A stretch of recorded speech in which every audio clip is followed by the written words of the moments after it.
The First World War is remembered for its trenches, its battles, and its vast armies locked in struggle across continents.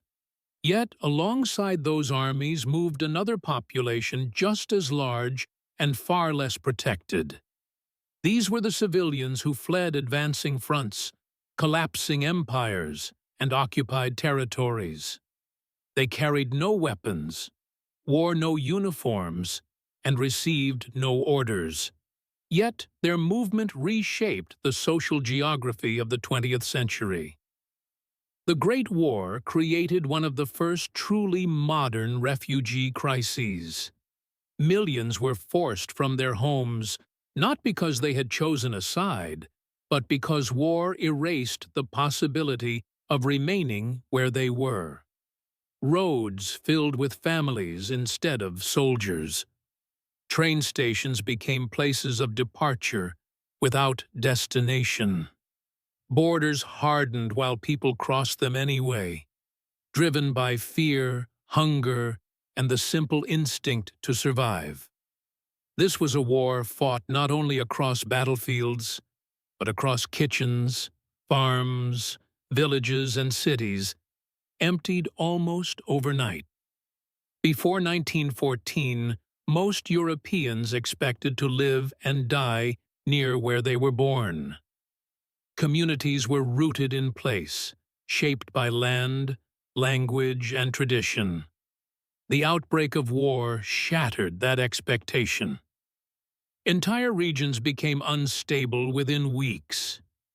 Armies advanced and retreated with little warning, and civilians were often given hours, sometimes minutes, to leave. Those who stayed risked violence, forced labor, starvation, or expulsion. Refugees did not flee in orderly lines. They fled in confusion. Some walked. Some rode carts pulled by exhausted animals. Others crowded onto trains already overloaded with troops and supplies. Many carried only what they could hold in their arms. Important papers were wrapped in cloth. Family photographs were slipped into pockets. Furniture, livestock, and tools were abandoned where they stood. The sound of war followed them.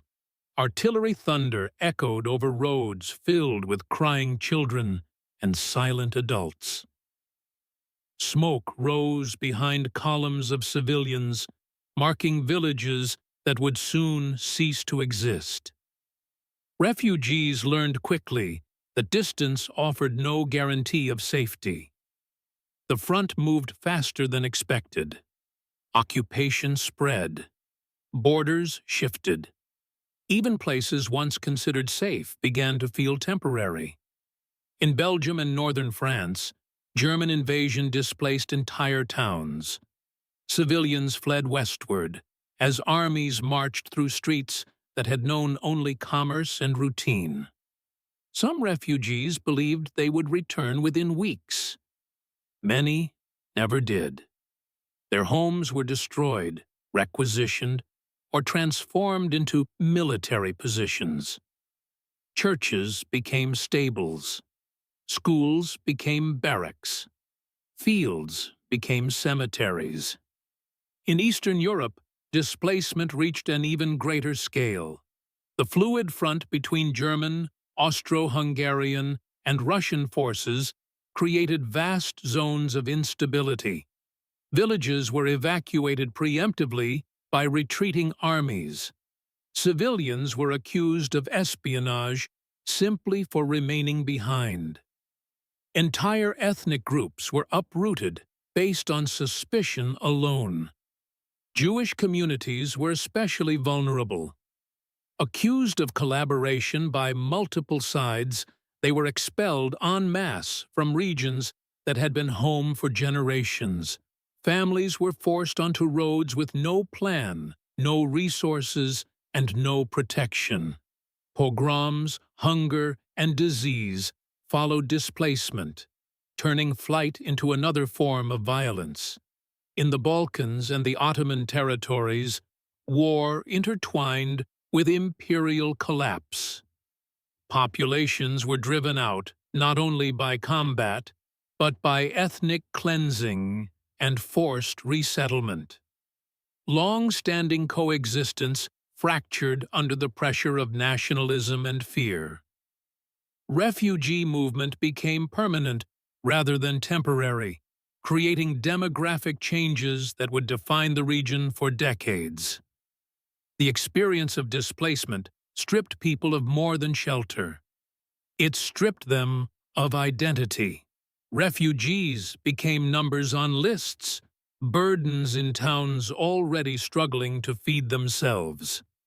Local authorities, overwhelmed by the scale of movement, struggled to respond. Camps sprang up on the outskirts of cities. Schools, warehouses, and churches filled with people who shared only loss. Life in refugee camps blurred days into survival routines.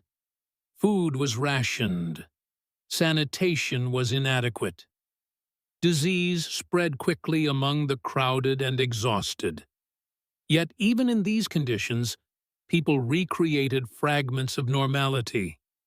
Children attended improvised classes. Adults organized kitchens and repair workshops. Religious rituals continued with whatever materials could be found. Refugees became invisible participants in the war economy. They worked in factories, farms, and construction when permitted. Their labor filled gaps left by conscripted men. Yet they remained outsiders, always one step away from expulsion or suspicion. Citizenship mattered less than proximity to danger. Governments struggled to acknowledge responsibility. Refugees were often treated as temporary problems, even as displacement became permanent. Relief organizations attempted to respond, but resources were limited and coordination uneven. The scale of suffering exceeded any previous humanitarian framework. Women carried much of the burden. They led families across roads, negotiated shelter, found food, and protected children in environments where authority was unpredictable. Many gave birth during flight. Many buried family members along the way. Their resilience kept households intact under conditions designed to break them. Children grew up on the move. They learned geography, not from maps, but from the names of towns passed through and never revisited. Schooling was fragmented or non-existent. Yet children adapted quickly. They learned new languages, new customs, and new survival skills. For many, displacement became the only childhood they knew. Refugees experienced time differently. Days were measured by distance traveled, not clocks. Seasons mattered only insofar as they brought cold, heat, or harvest opportunities. The future narrowed to the next meal, the next shelter, the next rumor of safety. Rumors shaped decisions as much as facts. News traveled by word of mouth, often distorted by fear. Refugees changed direction based on whispers of advancing troops or friendly towns. Sometimes those rumors saved lives. Sometimes they led directly into danger. Host communities responded in complex ways. Some welcomed refugees with compassion, sharing food and shelter despite scarcity. Others viewed them as threats, competitors, or potential enemies. Tensions flared when resources ran short. The war strained social cohesion far beyond the front. As the conflict dragged on, displacement became normalized. Refugee camps turned into semi-permanent settlements. Children born in exile reached school age without ever seeing their parents' homes. The idea of return faded slowly, replaced by uncertainty. When the war finally ended in 1918, the movement did not stop. Armistice did not restore homes. Borders redrawn by treaties often prevented return.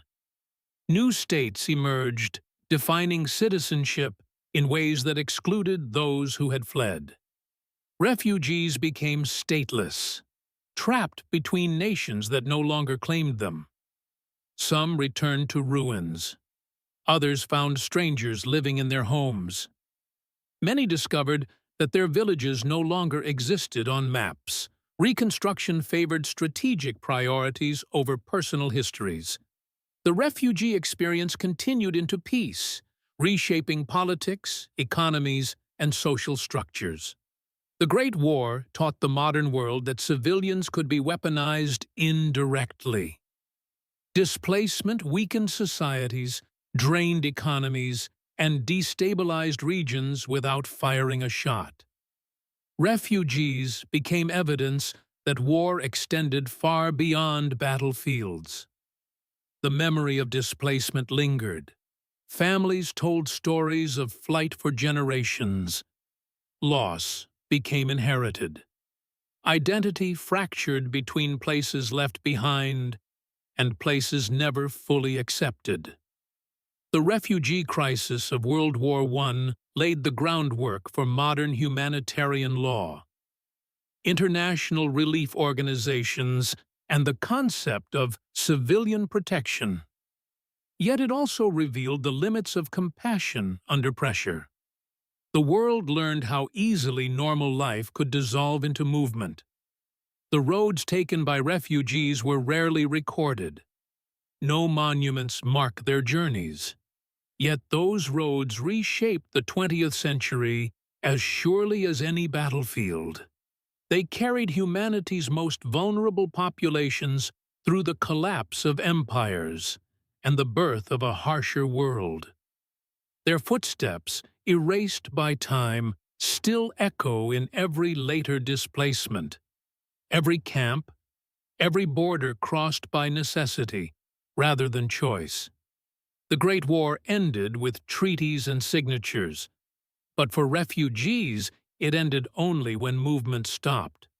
For many, it never truly did.